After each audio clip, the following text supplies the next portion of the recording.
ॐ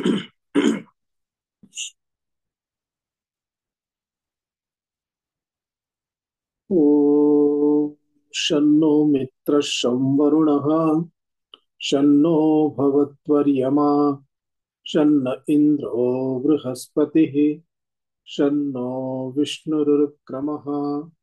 नमो ब्रह्मणे नमस्ते वायो त्वमेव प्रत्यक्षं ब्रह्मासि त्वमेव प्रत्यक्षं ब्रह्म वदिष्यामि ऋतं वदिष्यामि सत्यं वदिष्यामि तन्मामवतु तद्वक्तारमवतु अवतु माम् अवतु वक्तारम्। ॐ शान्ति शान्ति शान्तिः। ॐ नमो ब्रह्मादिभ्यो ब्रह्मविद्या सम्प्रदायकर्तृभ्यो वंशऋषिभ्यो महद्भ्यो नमो गुरुभ्यः। सर्वोपप्लवरहितः प्रज्ञानघनः प्रत्यगर्थो ब्रह्मैवाहमस्मि ब्रह्मैवाहमस्मि। शङ्करं शङ्कराचार्यं केशवं बादरायणं सूत्रभाष्यकृतौ वन्दे भगवन्तौ पुनः पुनः। ईश्वरो गुरुरात्मेति मूर्तिभेदविभागिने व्योमवद्व्याप्तदेहाय दक्षिणामूर्तये नमः। ॐ सहना भवतु सहनौ भुनक्तु सह वीर्यङ्करवावहै तेजस्विनावधीतमस्तु मा विद्विषावहै। ॐ शान्ति शान्ति शान्तिः।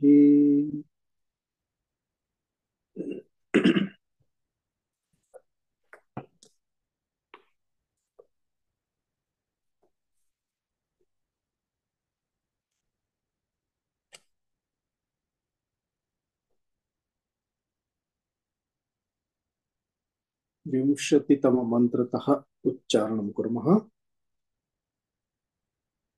अस्ति भाति प्रियं रूपम् अस्ति भाति प्रियं रूपम् नाम चेत्यं शपञ्चकम् नाम चेत्यं शपञ्चकम् आद्यत्रयं ब्रह्मरूपम् आद्यत्रयं ब्रह्मरूपम् जगद्रूपं ततोऽद्वयम् जगद्रूपं ततोऽद्वयम् हवाग्निर्जलोर्विषु हवाग्निर्जलोर्विषु देवतिर्यं नरादिषु देवतिर्यन्नरादिषु अभिन्नाः सच्चिदानन्दाः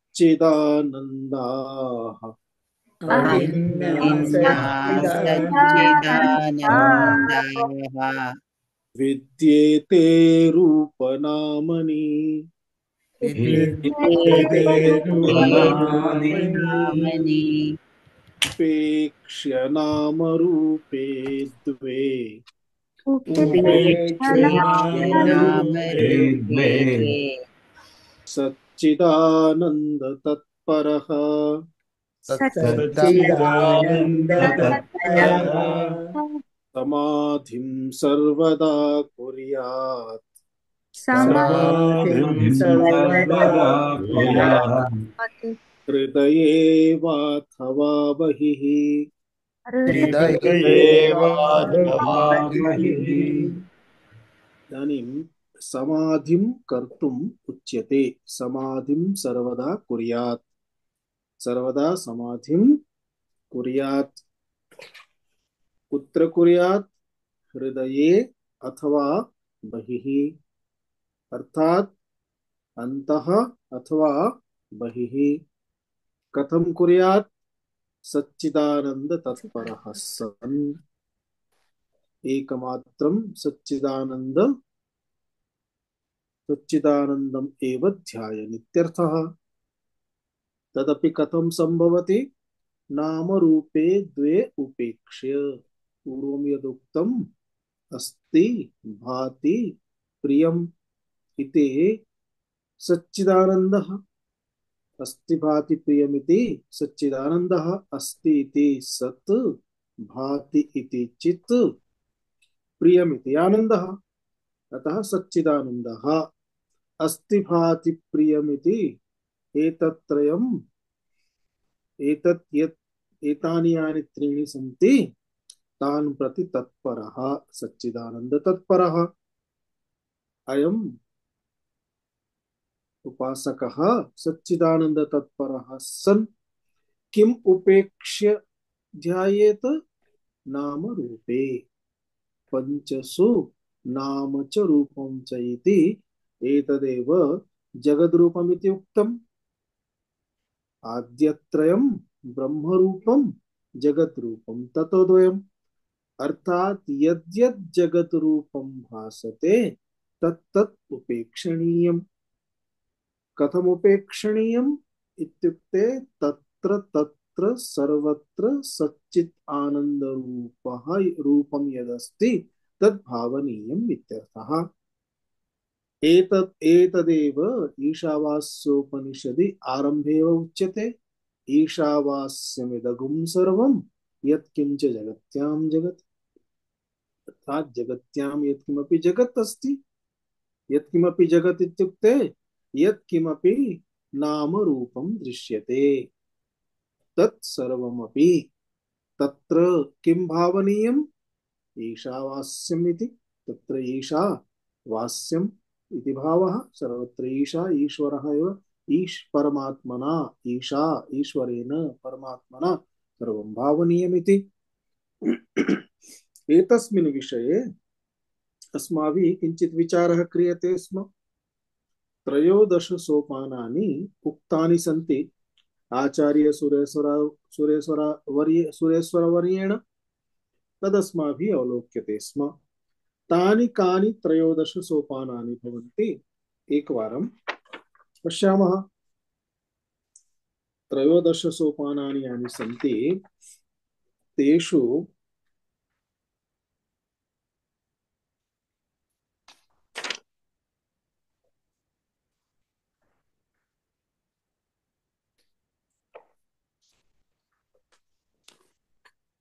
प्रथमं सोपानं भवति नित्यकर्मानुष्ठानात् धर्मोत्पत्तिः। द्वितीयं सोपानं भवति धर्मोत्पत्तेः पापहानिः। लेखनं क्रियते वा? व्याख्यानमनन्तरं कुर्मः। इदानीं केवलं नामानि वदामि। नित्यकर्मानुष्ठानात् धर्मोत्पत्तिः इति एकम्। धर्मोत्पत्तेः पापहानिः इति द्वितीयम्। ततः चित्तशुद्धिः। ततः चित्तशुद्धिः। ततः संसारयाथात्म्यावबोधः। ततः संसारयाथात्म्यावबोधः। ततः वैराग्यम्।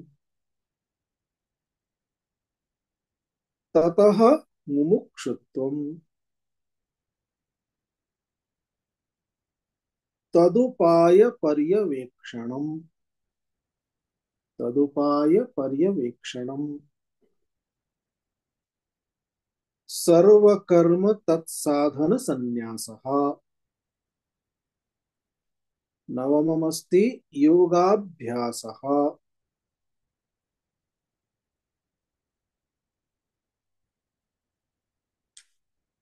अग्रिममस्ति चित्तस्य प्रत्यक् प्रवणता। चित्तस्य प्रत्यक् प्रवणता।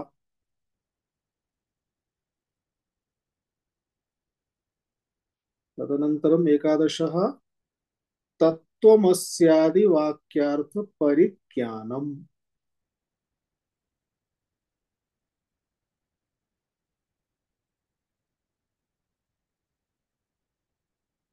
द्वादशं सोपानं भवति अविद्योच्छेदः।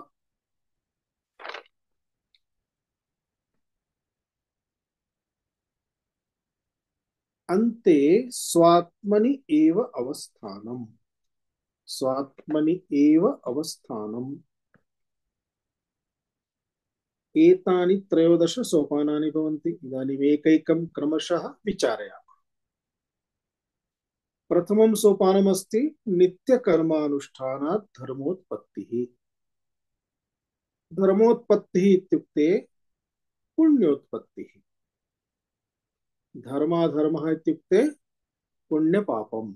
धर्मः इति पुण्यम्, अधर्मः इति पापम्। धर्मोत्पत्तिः अर्थात् पुण्योत्पत्तिः। वयं जानीमः अस्माकं सर्वेषामपि प्राणिनां जन्मनः कारणं मृत्योः कारणम् अर्थात् देहधारणं विविधयोनि प्राप्तिः पुनः तन्मध्ये दुःखम्। एतेषां सर्वेषामपि कारणमस्ति कर्माणि। यस्य यादृशानि कर्माणि सन्ति तेन तादृशी योनिः प्राप्यते। यादृशी योनिः अस्ति तादृशं तस्य दुःखम्। मनुष्ययोनिः अस्ति, मनुष्ययोनिं विहाय अन्याः याः योनयः सन्ति ताः सर्वाः भोगयोनयः सन्ति। इत्युक्ते अत्यधिकं पापं तत् न्यूनीकरणाय तस्य भोगार्थं तेषां पापानां पापफलानां भोगार्थं तादृशदेहप्राप्तिः भवति। मनुष्यदेहप्राप्तिः तदा भवति यदा तानि कर्माणि तेषु पुण्यभोगः अपि पर्याप्तमात्रायां भवति।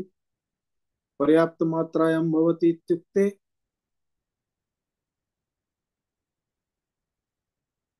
अन्यूनं केवलं विवेचनार्थं वदामः चेत् 40% वा भवेत्, 50% वा भवेत्।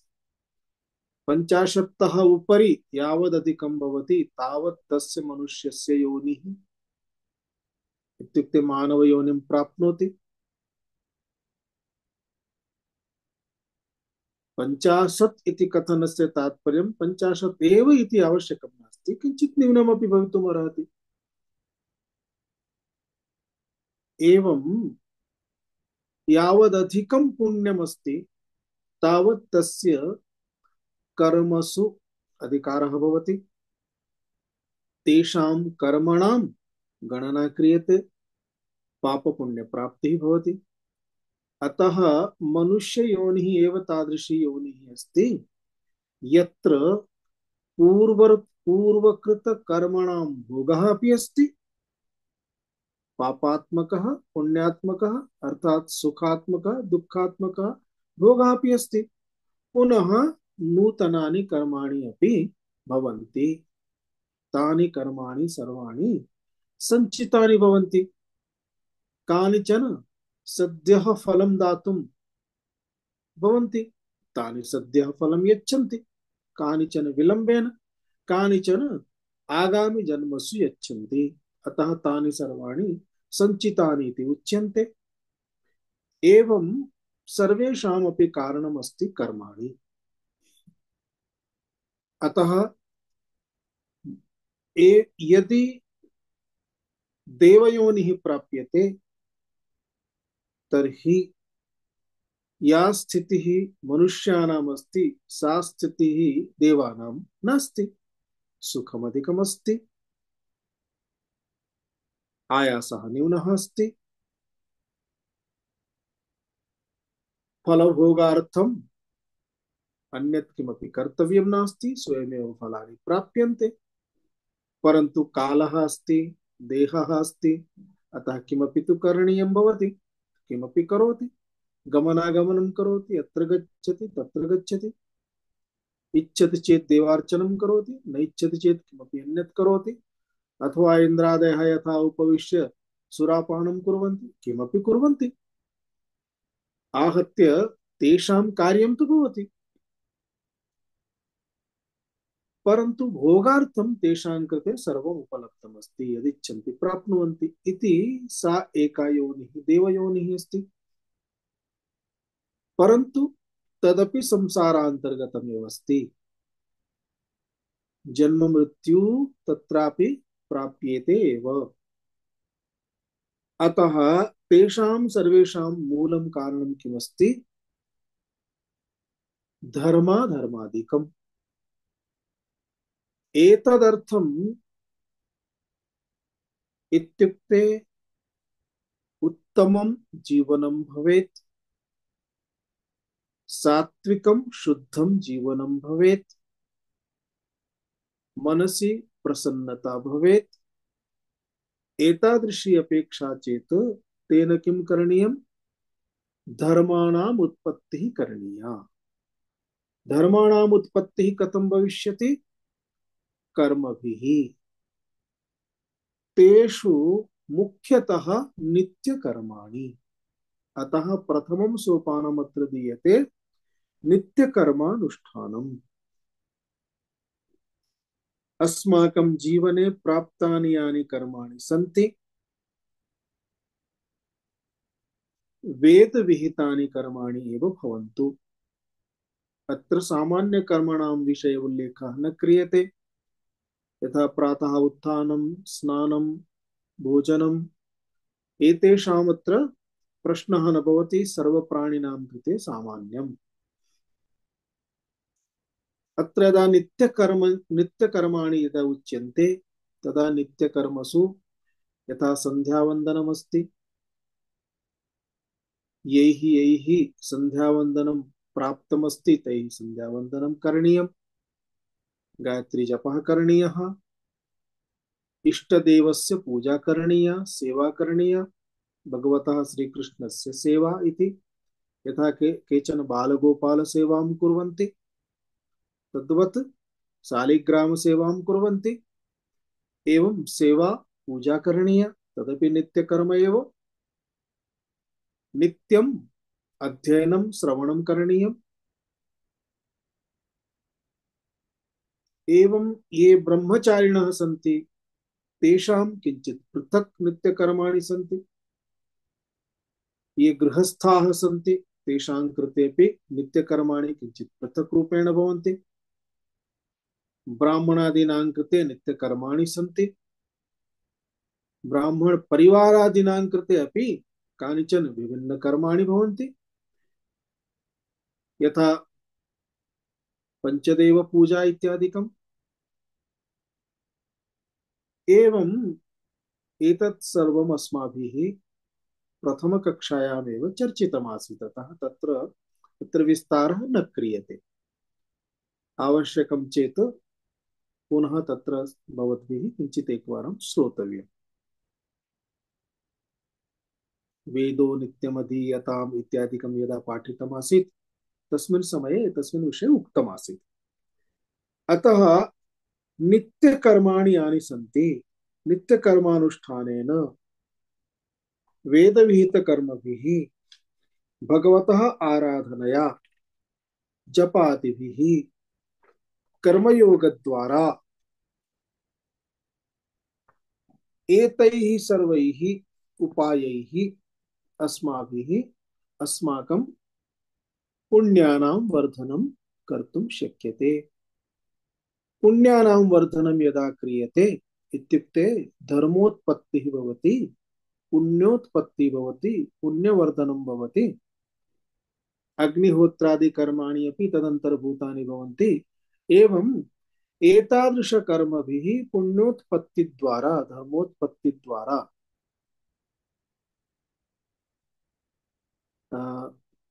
प्रायः किमस्ति, बहूनां जीवनं किञ्चित् इदानीं पश्यामः चेत्, यथा प्रातः उत्थाय प्रप्रथमं चायम् आवश्यकम् इति वदन्ति खलु, बेड् टी।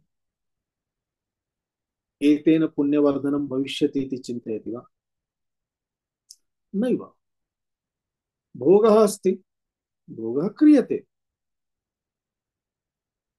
इत्युक्ते जीवने एतस्मिन् युगे अपि यत्र सर्वाणि कर्माणि कदाचित् न सम्भवन्ति, तथापि यथा बहूनां यज्ञोपवीत संस्कारः नास्ति, अतः तेषां संध्यावन्दनादिकं ते न जानन्ति, तैः कर्तुं न शक्यते।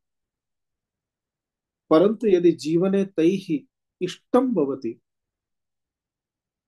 उत्तमं जीवनम्, आध्यात्मिकं जीवनं, तर्हि स्वस्य जीवनस्य शैली किञ्चित् परिवर्तनीया भवति। अन्यूनं प्रातः शीघ्रं जागरणं, ब्राह्म मुहूर्ते उत्थानं, स्नानं, देहादि शुद्ध्यनन्तरं पुनः प्रभुसेवा इत्युक्ते इष्टदेवस्य पूजनं, मन्त्रजपः, एतावन्ति कार्याणि सर्वाणि समाप्य अनन्तरं चायं पातुमिच्छति, सम्यक् अस्ति, पातुं शक्यते। अनन्तरम् अन्यानि कार्याणि, पुनः यस्य यादृशं जीवनं, यः आश्रमवासी अस्ति तेन तदनुसारं कार्यं, यः उद्योगी अस्ति तेन उद्योगादि कार्यम्। अन्यथा किं भवति? प्रातः शीघ्रम् उत्थानं न सम्भवति, न भवति, अनन्तरं विलम्बेन उत्थाय पुनः कार्यालयस्य अथवा उद्योगस्य समयः अभवत्, स्नानमपि कृतं न कृतं कथमपि भवतां कृते वक्तुम् आवश्यकता नास्ति, अग्रे गच्छन्ति। एवं जीवने व्यवहारः, एतादृशः व्यवहारः पुण्यवर्धनं न करोति, तो पापवर्धनाय एव भवति। अतः जीवने अस्माभिः अन्यूनं केचन नियमाः तथा करणीयाः, येन स्वाभाविकतया पुण्यवर्धनं भवेत्, धर्मोत्पत्तिः भवेत्। यदि धर्मोत्पत्तिः भवति तर्हि तस्य कः लाभः? तेन अग्रिम उपायद्वारा सूच्यते, धर्मोत्पत्तेः पापहानिः। धर्मेण पापम् अपनुदति इति महाभारते वा कुत्रचित् उक्तं स्मृतिषु। धर्मेण पापम् अपनुदति अर्थात धर्म द्वारा पापोच्छेदः भवति इति वचनमस्ति। अत्र यदा पुण्यकर्माणि क्रियन्ते तदा पुण्यकर्मसु यः श्रमः अस्ति तेन श्रमेण पापकर्म क्षीणं भवति इति एकम्। पुण्यकर्माणि भवन्ति, तस्मात् अयोग्यानि कर्माणि न भवन्ति, अतः पापवर्धनमपि न भवति। यथा यथा पुण्यकर्माणि वर्धन्ते तथा तथा पुण्यकर्म परिश्रमेण पापकर्म स्वाभाविकतया न्यूनं भवति। पुनः पुण्यकर्मणां प्रभावेन मानसिक स्वस्थता प्राप्यते, तेन मनसा अपि अन्यथा विचाराः न भवन्ति, अतः मानसिक पापकर्माणि अपि न भवन्ति। मनः यदा शुद्धं भवति तदा वाणी अपि स्वाभाविकतया शुद्धा भवति। वाणी अस्ति, वाण्यां दोषः न भवति, इत्युक्ते कस्यापि कृते तर्जनं निन्दनम् इत्यादिकं स्वाभाविकतया मनसि न प्रविशति। तस्मात् वागेन्द्रिय द्वारा तादृशं किमपि बहिरपि न आगच्छति। अतः तस्य वाणी सरला सहजा मधुरा भवति। एवं वाचा अर्थात कर्मेन्द्रियैः अपि तेन तस्य जीवने पापकर्म न आचर्यते, पापवर्धनं न भवति। एवं आहत्य सर्वरीत्या पुण्यकर्म वर्धने, पुण्यकर्म द्वारा, धर्मोत्पत्ति द्वारा, पुण्यवर्धनेन स्वाभाविकतया तस्य पापकर्माणि न्यूनानि भवन्ति, तेन पापकर्म वर्धनमपि न भवति। पुनः तत्र यः श्रमः अस्ति तस्मात् कारणात् पापानि न्यूनानि भवन्ति। पुनश्च धर्म प्रभावेन इत्युक्ते पुण्य प्रभावेन तस्य पाप प्रभावः स्वयमेव क्षीणः भवति इति लाभः अस्ति। अर्थात धर्मोत्पत्ति द्वारा यदा पापहानिः भवति, पापक्षयं भवति, तदा स्वाभाविकतया यथा यथा धर्म धर्मः वर्धते तथा तथा अंतः शुद्धिः भवति। अस्माभिः पूर्वसोपाने यथा उक्तं क्रमः अस्ति। एतदर्थम् आरंभे नित्यकर्माणि स्वाभाविकतया सन्ति, तेषां फलमस्ति। पुनः यानि आवश्यककर्माणि सन्ति जीवनयापनार्थं, तानि कर्माणि अपि जागरूकतया भवन्तु। वेदविहितानि कर्माणि सन्ति, वेदविहितकर्म द्वारा पापवर्धनं न भवति। ईशावास्यम् इत्यत्र द्वितीयः एव मन्त्रः, तत्र शतवर्षाणि यावत् कर्मकरणाय तत्र यथा सूच्यते।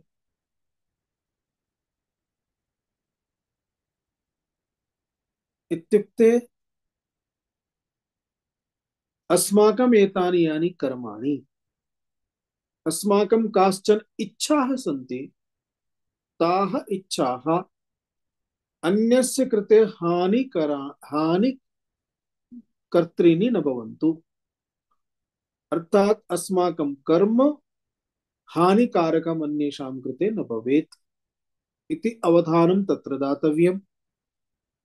तादृश अस्माकं कर्माणि यानि सन्ति, तानि कर्माणि अन्यूनम् एकं बैलेंस स्थापयन्ति।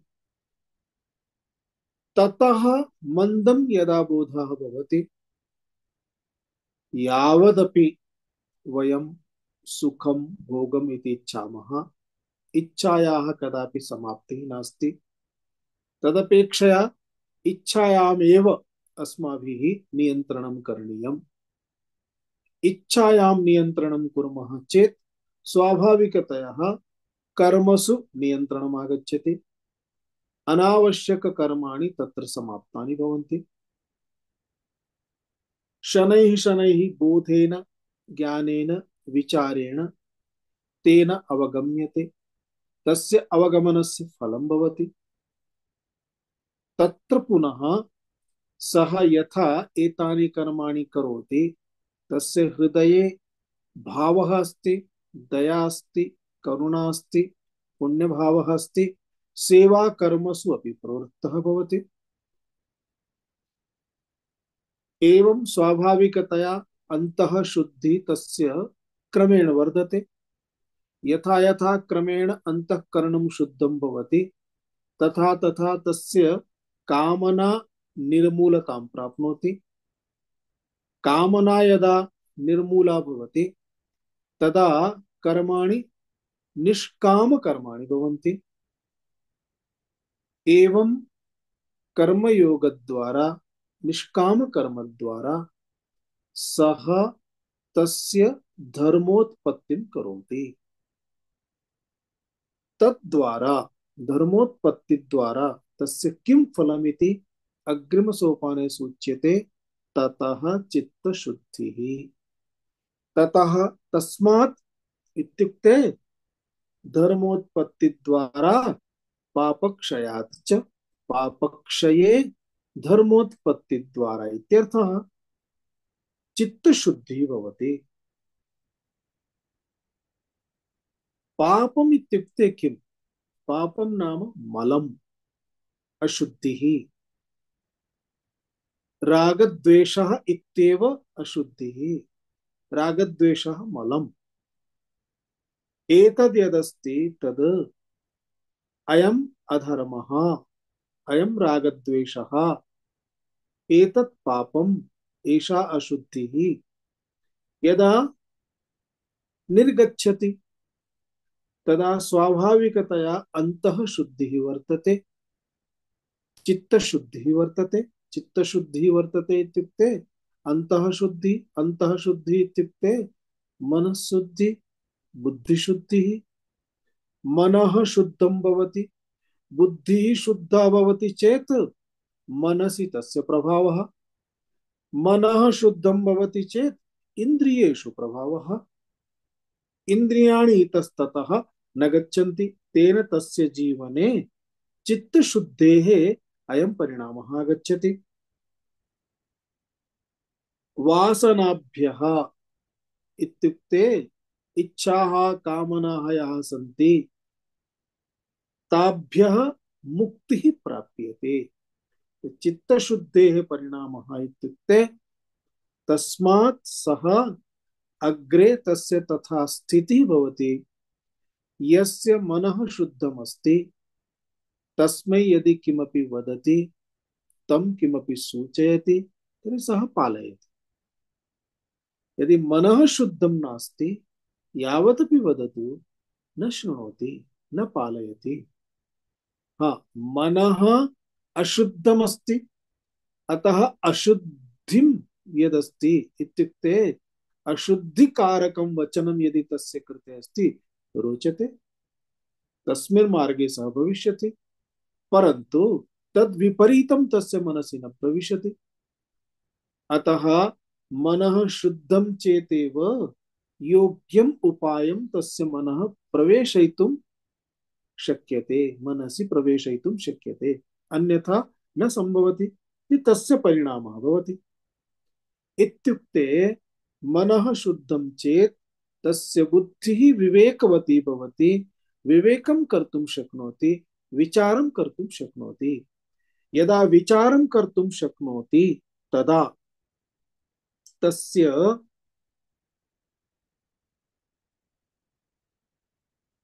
स्वस्य जीवनस्य विषये, जन्मनः विषये, मृत्युविषये, संबंधविषये, कर्मविषये, कर्मफलविषये, आवागमनविषये विचारं करिष्यति। यदा सर्वविधविचारः तस्य मनसि यदा भविष्यति तदा अयं संसारः, एतस्य संसारस्य रूपं किम्, एतस्य संसारस्य फलं किम् इति तस्य अवबोधः प्राप्यते। अतः चित्तशुद्धिद्वारा अग्रिमसोपानं किमिति उच्यते, ततः संसार याथात्म्य अवबोधः। यदा विचारं करोति, नित्यं चिन्तयति, अयं संसारः परिवर्तनशीलः अस्ति, अनित्यः अस्ति, दुःखाशयः अस्ति। भगवद्गीतायां यथा उक्तम्, अनित्यमसुखं लोकम् इमं प्राप्य भजस्व माम्। अर्थात एषः लोकः कीदृशः अस्ति? अनित्यः अस्ति, असुखः अस्ति इति विचारः तदा एव संभवति यदा विचारं करोति। किं चिन्तयति? संसारः इत्युक्ते व्याकरणं पठति चेत् व्याकरणदृष्ट्या चिन्तयति, सम्यक् सरति इति संसारः। सम्यक् सरति इत्युक्ते अस्माकं हस्ते किमपि तिष्ठति, ह्यस्तनम्, अद्यतनं, श्वस्तनं सर्वं गच्छति, सम्यक् सरति, गच्छति एव। तथैव जगत् इत्युक्ते जायते गच्छति इति जगत्, उत्पद्यते नश्यते इति जगत्। एवं यदा सः विचारं करोति, यथा हस्ते मुष्टिकायां सिकतां स्वीकरोति चेत् सिकतायाः एकैकं कणं स्वयमेव पतति, न तिष्ठति। तद्वत् अयं संसारः अस्ति। एतस्य संसारस्य विचारं करोति।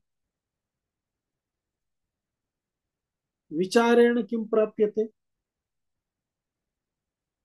यावदपि कर्म करोमि, अर्जनं करोमि, सर्वं समाप्तं भवति। कदाचित् बहु सर्वं किमपि स्थापितम्,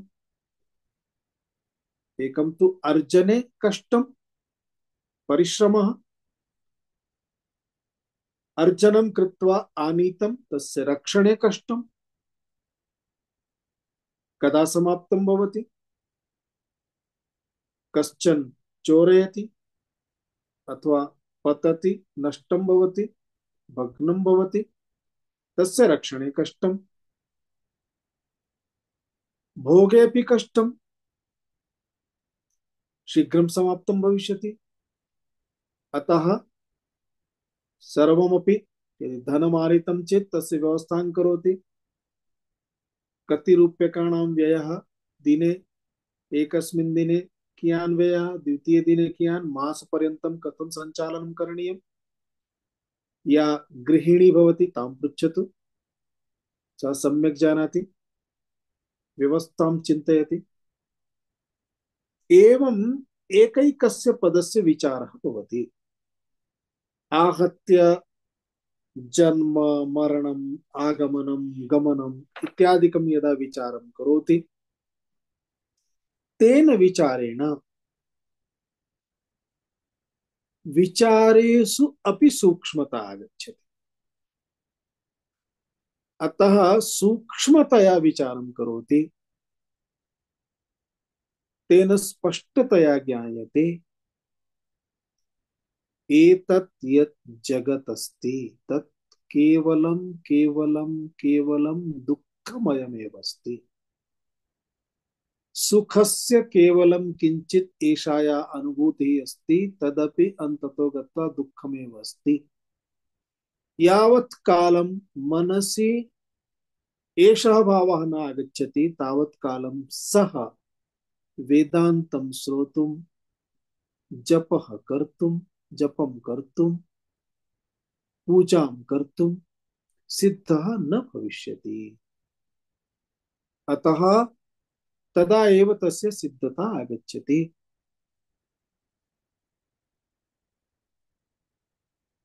विषयभोगः यथा यथा वर्धते तथा तथा सुखस्य स्थाने पराधीनता वर्धते। सुखस्य स्थाने पराधीनता वर्धते इत्युक्ते जीवने यथा यथा अस्माभिः वैभवः प्राप्यते, सुखं प्राप्यते, लक्सीरियस् जीवनं यदा भवति, तदा आश्रमम् आगत्य सामान्यं जीवनं जीवितुं सः न शक्नोति। सर्वं त्यक्त्वा आत्मविचारं कर्तुं न शक्नोति। त्यागं श्रुत्वा एव तस्य मनसि भयं भवति। किं करिष्यामि? भोजनं कुतः लभ्यते? कथं जीवनम्? अतः बहवः यदा आश्रमम् आगच्छन्ति तदा तेषां कृते चिन्तनीयं भवति। जीवने कदापि भूमौ शयनं न कृतवान् चेत्, जीवने कदापि अर्धघण्टां यावत् आसनं कृत्वा न उपविष्टवान् चेत् तं वदामः आसनं कृत्वा उपविशतु। अतः जीवने कदापि एवं न उपविष्टवान् चेत् आसन्दः आवश्यकः भवति। अतः वक्तव्यं भवति अस्तु भवान् आसन्दे उपविश्य ध्यानं करोतु। कथम एषा स्थितिः प्राप्ता अस्ति? यतोहि जीवने तत् सौविध्यं प्राप्तम्। सौविध्यं प्राप्तम् एतस्मात् कारणात् पराधीनता प्राप्ता। आसन्दं विना उपवेष्टुं न शक्नोति, अतः आसन्दः तस्य कृते पराधीनताम् आनयति। शय्या एवं नास्ति चेत् निद्रा नागच्छति, पराधीनता। एकैकम् अंशं पश्यामः चेत् सर्वमपि सुख साधनं जीवने पराधीनताम् आनयति, तस्य स्वतन्त्रता गच्छति। वने वृक्षस्य आश्रयं कृत्वा शयनं कर्तुं या स्वतन्त्रता सा स्वतन्त्रता गता। किमर्थं? बेड् आवश्यकम्। नद्यां स्नानं कर्तुं या स्वतन्त्रता सा स्वतन्त्रता गता। किमर्थम्? उष्णजलम् आवश्यकम्।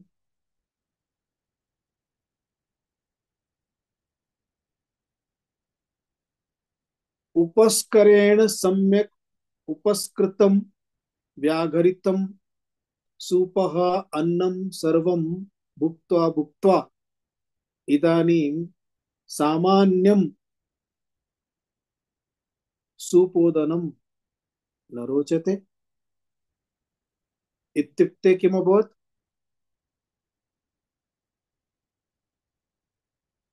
अवगम्यते खलु? अतः उच्यते भोगाः न भुक्ताः वयमेव भुक्ताः। वयं पदार्थान् भुक्तवन्तः इति न, पदार्थाः अस्मान् भुक्तवन्तः। भोगाः न भुक्ताः वयमेव भुक्ताः। एतदर्थम् उच्यते, एतदर्थमेव उक्तं विषयभोगः यथा यथा वर्तते तथा तथा सुखस्य स्थाने पराधीनता वर्तते। तत्सर्वम् आहत्य पराधीनता इति दुःखमेव इति बोद्धव्यम्। भागवते दुन्दुकारिणं प्रति गोकर्णः उपदिशति, देहे स्थिमां सरुधिरं मतिं त्यजस्व।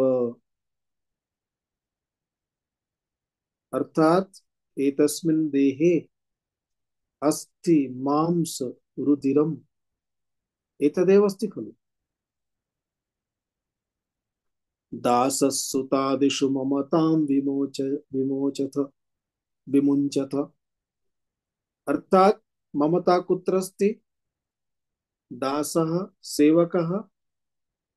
वयं जानीमः अस्माकं गृहे स्वच्छतां कर्तुं कर्मकरः कर्मकरी वा आगच्छति। यदा एकसप्ताहस्य कृते एकं दिनम् अवकाशं स्वीकृत्य गच्छति चेत् अस्तु, चिन्ता नास्ति स्वच्छतां विना। परन्तु सप्ताहार्थं गच्छति चेत् का स्थितिः भवति? इत्युक्ते कर्मकरेण कर्मकर्या वा किं प्राप्तं? पराधीनता। तया वा तेन वा विना कार्यं न भवति। जीवनं कथं जीवितुं शक्यते? पात्रप्रक्षालनाय आगच्छति, न आगता चेत्, स्वच्छता निमित्तं न आगता चेत्, पाकं कर्तुम् आगच्छति, अवकाशं स्वीकृत्य गता चेत् पाकं कः करोति? बहिर्गत्वा भोजनं। सप्ताहं यावत् बहिर्गत्वा भोजनं करोति, स्वास्थ्यं नष्टं भवति, कष्टमेव। इत्युक्ते एकैकमपि पराधीनताम् आनयति। अतः दासः दासं प्रति सुतादिषु पुत्रादिषु, पुत्रादयः सन्ति, अपेक्षा न करणीया, स्वस्य कार्यं स्वयमेव करणीयम्।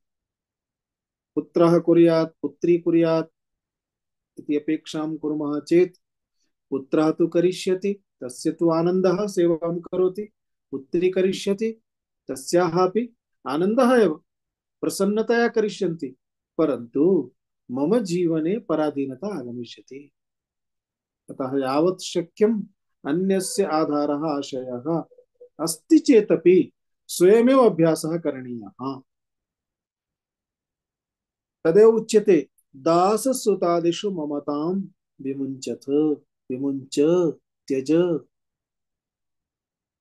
पश्यानिशं जगदिदं क्षणभङ्गुरनिष्टम्।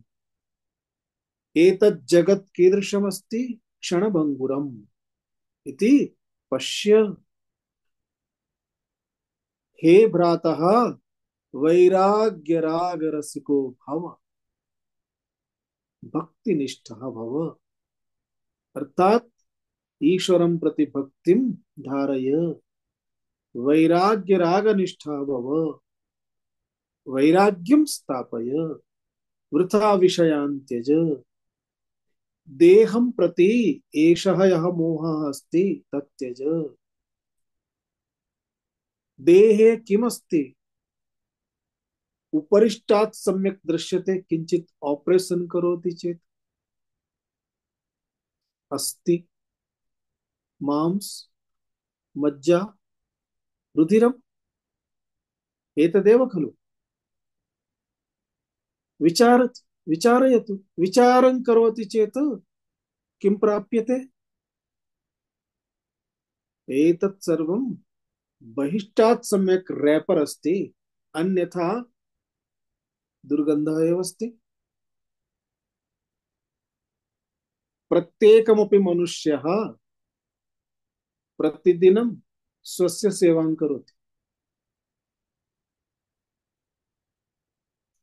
अन्यस्य सेवां कर्तुं न शक्नोति, तदपि स्वस्य करोति किल।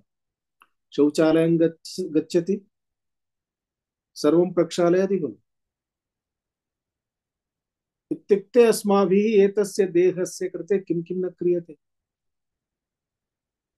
तथापि देहं प्राप्तुं कति कर्माणि? विचारः, विचारेणैव प्राप्यते। भगवद्गीतायामपि उच्यते, अन्यत्र सर्वत्र उच्यते, वेद योगशास्त्र जन्म मृत्यु जरा व्याधि दुःख दोषानुदर्शनम् इति निरन्तरं करणीयम्। सर्वं दुःखं विवेकिनः इति योगशास्त्रे उक्तम्। यः विवेकी अस्ति तस्य कृते एतत् सर्वमपि दुःखमेव अस्ति।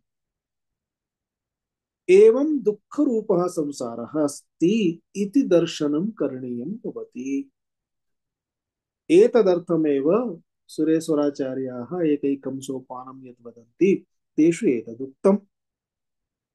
इत्युक्ते किमस्ति? एतस्मिन् जगति अस्माकं शोभनाध्यासः अस्ति।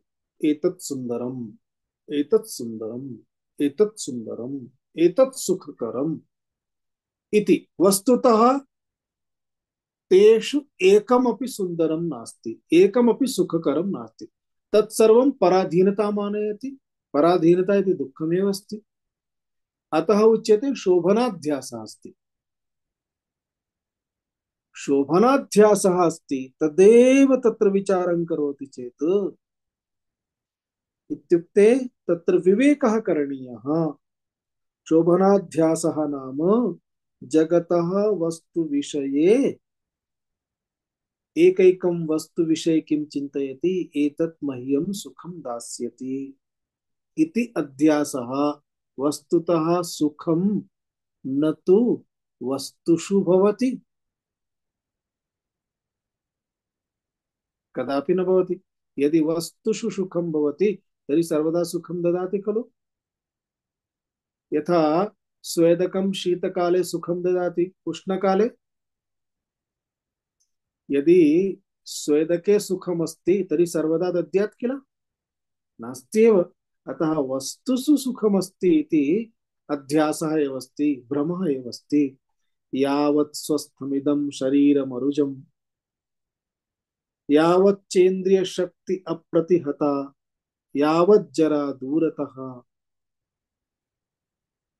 इत्युक्ते एतस्य देहस्य इन्द्रियाणि यावत् कालं सम्यक् स्वस्थानि सन्ति शरीरम् अरुचमस्ति रोगरहितमस्ति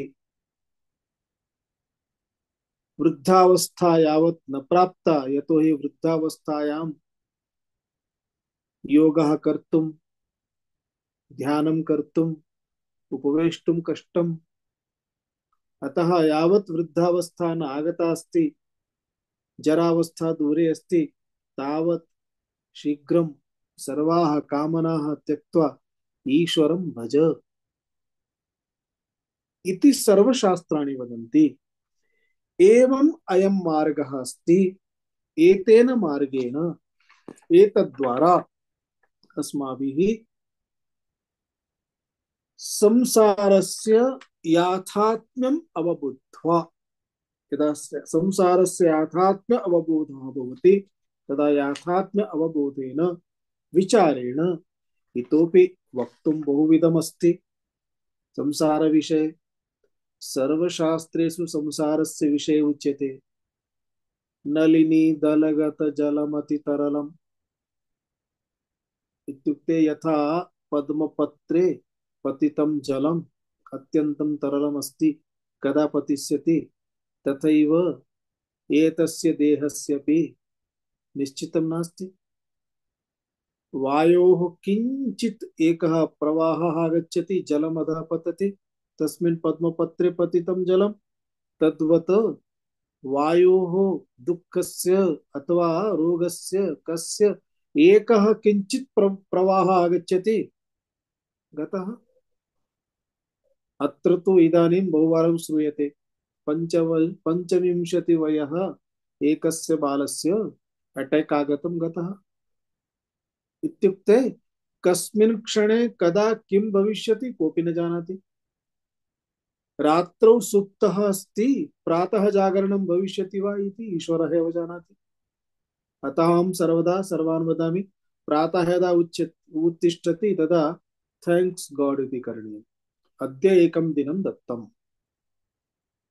दिनं दत्तम् अस्ति अतः एतस्य दिनस्य सदुपयोगः करणीयः पुनः द्वितीयदिने यदा उत्तिष्ठति धन्यवादः प्रभो अद्य पुनः एकदिनं प्राप्तं भवतः नाम स्मरणाय प्रतिदिनम् एतादृशं चिन्तनम् इति सर्वेभ्यः उच्यते किमर्थं यतो हि किमपि निश्चितं नास्ति कदा किं भविष्यति न जाने जानकी नाथः प्रभाते किं भविष्यति ईश्वरः परमेश्वरः न जानाति प्रातः काले किं भवेत् इति एवं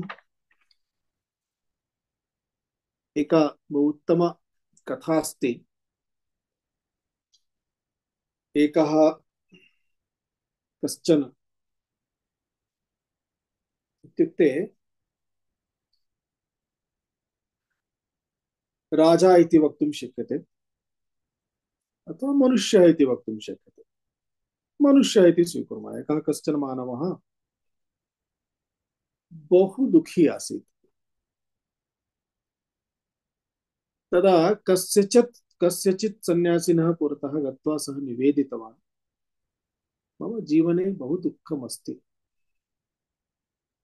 अहं किं करोमि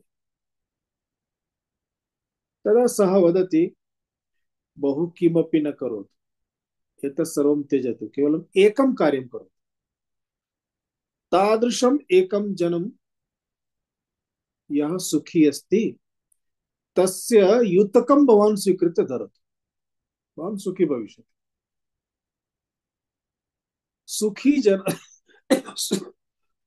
सुखी जनस्य सुखिनः एकं युतकं स्वीकृत्य धरतु सः स्वसमीपे तस्य धिया अर्थात बुद्धौ ये सुखिनः इति आसन् इति चिन्तयति स्म तादृशजनं सः अवलोक्य तत्र गत्वा वदति अयि भोः अहं बहु दुःखी अस्मि भवान् तु बहु सुखी अस्ति भवतः युतकं मह्यं ददातु बाबाजी उक्तवान् अस्ति एतत् सुखी जनस्य वस्त्रं यदि अहं धरामि तर्हि अहमपि सुखी भविष्यामि। अनन्तरं सः अपि रोदनम् आरब्धवान्, अरे किं भोः, किं सुखं भवान् इति वदति, मम कियत् कष्टमस्ति अहमेव जानामि, मम का स्थितिः अस्ति इति अहमेव जानामि। सः रोदनम् आरब्धवान्। अयं चिन्तितवान्, अरे एषः अपि दुःखी एव अस्ति। एवम् अपरं दृष्टवान्, सः अपि तथैव वदति, बहु कष्टमस्ति भो। इदानीं सः चिन्तितवान्, आदौ युतकस्य याचनां न करोतु, भवान् कथमस्ति इति पृच्छतु। अतः युतकस्य याचनां त्यक्त्वा यः सुखी इति दृश्यते तस्य पुरतः गच्छतु, किं भोः, भवान् तु बहु सुखी अस्ति, भवतः जीवने तु किमपि कष्टं नास्ति इति वदति। सः आरब्धवान्, अरे भोः किं वदामि, मम एषा समस्या, मम एषा समस्या। इत्युक्ते कस्यचित् भोजनस्य समस्या, कस्यचित् गृहे समस्या, कस्यचित् परिवारे समस्या, कस्यचित् उद्योगे समस्या, कस्यचित् देहे समस्या, कस्यचित् इन्द्रियेषु समस्या, समस्या एव समस्या। अन्ततो गत्वा सः चिन्तितवान्, कुत्र गच्छामि इति चिन्तयति स्म, तावता राज्ञः सेनापतिः दृष्टः। तत्र गत्वा सः उक्तवान्, एषः तु निश्चयेन सुखी अस्ति। सेनापति समीपं गत्वा यदा सः विचारे, सेनापति अरे भोः त्यजतु, इदानीं समयः नास्ति, इदानीं तु इदानीं बहु कार्यमस्ति, अरे बहु कष्टम्, एतत् सर्वं निवारणीयमस्ति इदानीम्। अन्ततो गत्वा सः अपि दुःखी इति दृष्टः। मन्त्रिणं पश्यति, मन्त्री अपि दुःखी। राजा तु निश्चयेन सुखी स्यात्। तस्य समीपं गत्वा तत्र यदा वार्तालापं करोति तदा राजा अपि स्वस्य दुःखं निवेदयति। एषः श्रान्तः इत्युक्ते यं यम् एषः एवं चिन्तयति स्म, अयं सुखी, संसारे सर्वेपि दुःखिनः एव। किमर्थं? यतो हि सर्वे कामिनः, सर्वेषां कामनाः सन्ति। अतः सुखी सः एव भवितुं शक्नोति यः निष्कामी अस्ति। अन्ततो गत्वा पुनः तस्य पुरतः गत्वा यः उपायं सूचितवान् आसीत् तत्र गत्वा सः वदति, अहं तु एकमपि सुखी जनं न प्राप्तवान्, इदानीं भवान् एव वदतु। तदा सः एकं तादृशं जनं दर्शितवान् यस्य वस्त्रं सर्वं विदीर्णमासीत्, पुरातनमासीत्, जीर्णमासीत्, एकं कम्बलं तस्य उपरि आसीत् केवलं। सः वदति, तस्य कम्बलं स्वीकरोतु, सः एव सुखी अस्ति। एतस्य आश्चर्यम् अभवत्, कथं सः सुखी? तस्य पुरतः गत्वा पृच्छति, किं भोः भवान् कथमस्ति? सः वदति, अत्यन्तं सुखम्, आनन्दम्, अहम् आनन्दे अस्मि, किं कष्टं, किमपि कष्टं नास्ति। भोजनस्य किं, भोजनस्य किम् अस्ति, आगमिष्यति कोऽपि दास्यति चेत् पश्यामः, न चेत् चिन्ता नास्ति। इत्युक्ते प्रतिवाक्यं प्रतिप्रश्नं तत्र तस्य मुखे किञ्चिदपि कष्टं न दृष्टं। कारणं किं? तस्याः कामनाः न सन्ति। अन्ततो गत्वा एतेन ज्ञातं, कामनानाम् आशानां परित्यागः एव सुखम्। इत्युक्ते यदि मया सुखिनेन भवितव्यं, मया सुखिना भवितव्यम् इत्युक्ते आनन्देन भवितव्यम्, आनन्दस्वरूपेण भवितव्यम्, तर्हि मम जीवनस्य एताः सर्वाः कामनाः त्यक्तव्याः इति तेन उपायः प्राप्तः। आहत्य अयम् उपायः प्राप्तः चेत्, कामनाः गच्छन्ति चेत् अग्रिमसोपानं किं भवति? ततः वैराग्यम्। तस्मात् वैराग्यस्य प्राप्तिः भवति। अग्रिमसोपानविषये अनन्तरं चिन्तयामः। ॐ पूर्णमदः पूर्णमिदं पूर्णात् पूर्णमुदच्यते पूर्णस्य पूर्णमादाय पूर्णमेवावशिष्यते। ओम शांति शांति शांति। हरि ओम श्री गुरुभ्यो नमः। हरि ओम। धन्यवाद स्वामी जी। ओम धन्यवाद ओम नारायण। धन्यवादः स्वामी। धन्यवादः स्वामी। एकवारं सर्वेभ्यः सूचनां स्थापयतु नीलभगिनी। सर्वे विस्मृतवन्तः वा किमस्ति इति? आम् स्थापयिष्यामि स्वामीजि। केचन उक्तवन्तः आगन्तुं न शक्यते इति। एवं वा? दीप्तिभगिनी एप्रिल् मासपर्यन्तं किञ्चित् व्यस्तता अस्ति अन्यत्र, अतः आगन्तुं न शक्नोमि इति उक्तवती। प्रसाद् महोदयः तु प्रवासाय गतवान् अस्ति द्विसप्ताहात्मकम्। अनन्तरं सः पुनः आगमिष्यति, परन्तु अहं न पश्यामि स्वामीजि। आमाम्। धन्यवादः। ओम।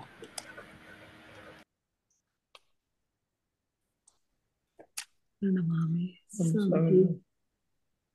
तो मिलामः तर्हि। स्वामीजि, एकः प्रश्नः अस्ति अत्र मम। हम्म।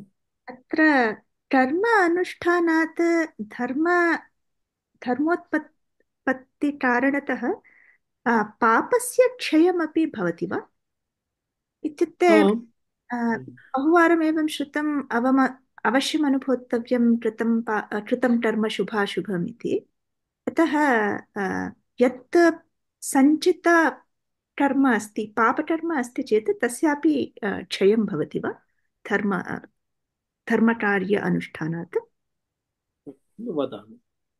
अत्र एषा या व्यवस्था अस्ति सा व्यवस्था द्रष्टव्या, चिन्तनीया। एकं यदा यदा परिश्रमः क्रियते, परिश्रमे कष्टमस्ति खलु। यदा कष्टभोगः भवति तदा पापक्षयः।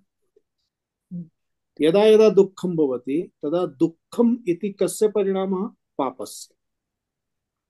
सुखम् इति कस्य परिणामः? पुण्यस्य। यदि सुखं भुङ्क्ते तर्हि पुण्यं न्यूनं भविष्यति। यदि दुःखं भुङ्क्ते तर्हि पापं न्यूनं भविष्यति। एवं कष्टं दुःखं श्रमः अपि कष्टमेव अस्ति। परिश्रमं करोति, स्वेदः आगच्छति, श्रान्तिः आगच्छति देहे, कष्टमेव अस्ति। तस्मात् स्वाभाविकतया पापक्षयं भवत्येव। तत्र पापक्षयः अस्ति इति एकम्। द्वितीयं, तेन कर्मणा पुण्यस्य ग्राफ् वर्धते। यथा यथा पुण्यस्य ग्राफ् वर्धते पापस्य च ग्राफ् न्यूनं भवति, तदा पापस्य प्रभावः न्यूनः भवति, तस्य बलं क्षीणं भवति इति एकम्। द्वितीयम्, अन्तःशुद्धि अनन्तरं यथा क्रमेण उच्यते, तेन अन्ते तत्त्वमस्यादि वाक्यानां यदा अवबोधः भवति, आत्मस्वरूपावबोधः भवति, तदा आत्मस्वरूपावबोध समये इत्युक्ते तद्बोधे सति तत्क्षणमेव यदा सः जीवन्मुक्तः भवति तदा तस्य सञ्चितकर्माणि सर्वाणि समाप्तानि इव भवन्ति। समाप्तानि इव इत्युक्ते दग्धबीजमिव। कथमिति? यथा चणकः अस्ति, चणकं वयं भर्जयामः, पुनः तत्र अंकुरं न भविष्यति, दग्धबीजः इत्युक्ते कर्माणि सन्ति, परन्तु तानि कर्माणि फलं दातुं न भविष्यन्ति। फलं दातुं न भविष्यन्ति इत्युक्ते किमर्थम्? इत्युक्ते यत् कर्म तस्य कर्मणः लिङ्क् येन सह अस्ति तस्य पुनः देहप्राप्तिः नास्ति चेत् तानि कर्माणि कस्मै फलं दास्यन्ति। एतत् तादृशं नास्ति मम समीपे एक्स्ट्रा अस्ति अथवा मम कार्यं समाप्तं भवान् स्वीकरोतु, अत्र तादृशी व्यवस्था नास्ति।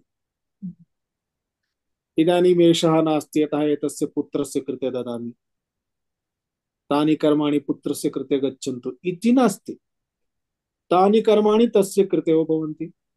सः तु इदानीं जीवन्मुक्तः, अनन्तरं मृत्युदेहत्यागानन्तरं मृत्युअनन्तरं पुनः मुक्तः एव।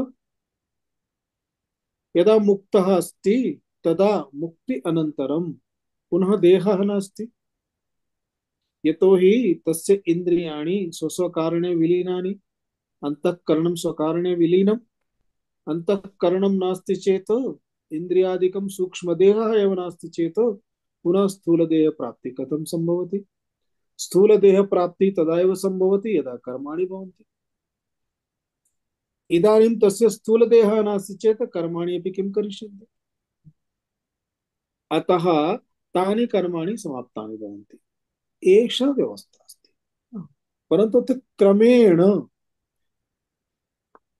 मल निष्कासनाय, रागद्वेष निष्कासनाय एतानि पुण्यकर्माणि अत्र कारणीभूतानि सन्ति।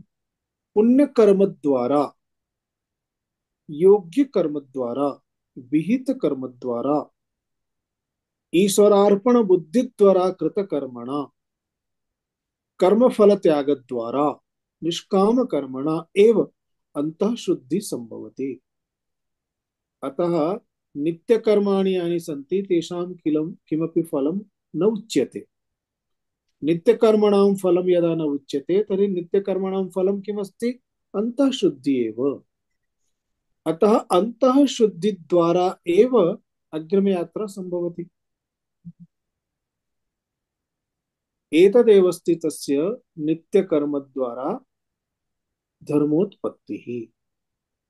तद्वारा पापानां अधः आगमनं, निर्मूलनं, क्षीणता इति तात्पर्यमस्ति क्रमेण। अधुना स्पष्टमस्ति। एवं शिष्टाचार माध्यमेन कर्माणि वयं यदा कुर्मः चेत् संस्काराः अपि क्षीणाः भवन्ति, ततोपि मेमरीस् अपि क्षीणं भवति किल। तदा चित्तशुद्धिः इति अग्रिम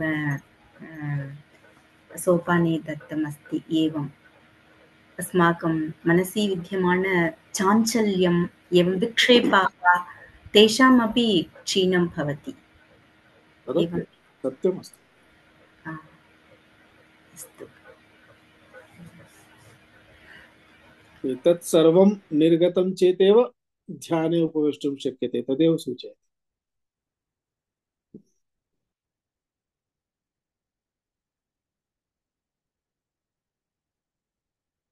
अस्तु तर्हि मिलामः।